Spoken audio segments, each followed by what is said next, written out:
ago.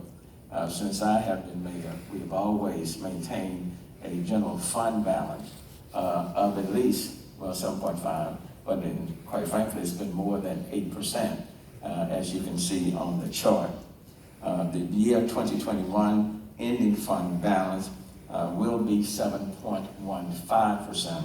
That is below that 7.5. 7.15% less than 0.5% below the minimum requirement. And this equates to a $7.4 million reduction below the 7.5%.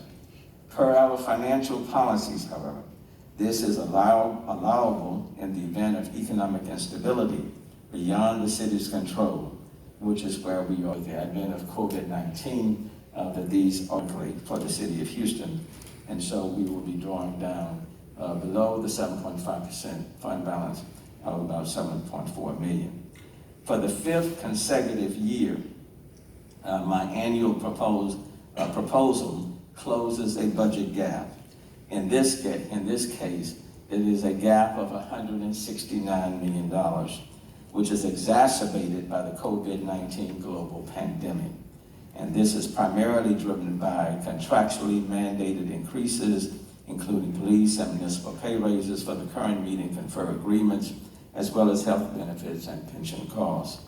Now, how does this budget propose to close the gap? $14.5 million will be generated in new revenue. And you will see within the budget, the council members will see a $10 million revenue increase for the digital signs, as well as the $4.5 million for the lease payment proposal for the garbage and recyclable bins, which we have been discussing around the city council table. There will be a deferment of the 5 police cadet classes that you've also heard me talk about. That equates to roughly $14 million.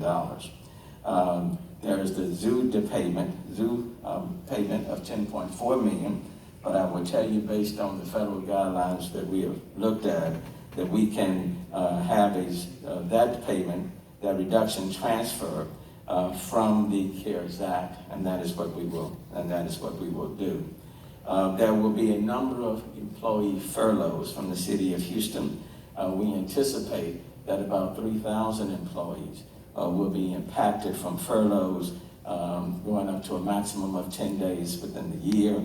That will generate about $7 million. There will be a few other deferments, department reductions, and then since I have been mayor, what we have done is every single year from July 1st, the beginning of the fiscal year, we have attempted to build up the fund balance as high as possible in order to draw down, to close the anticipated budgetary gap.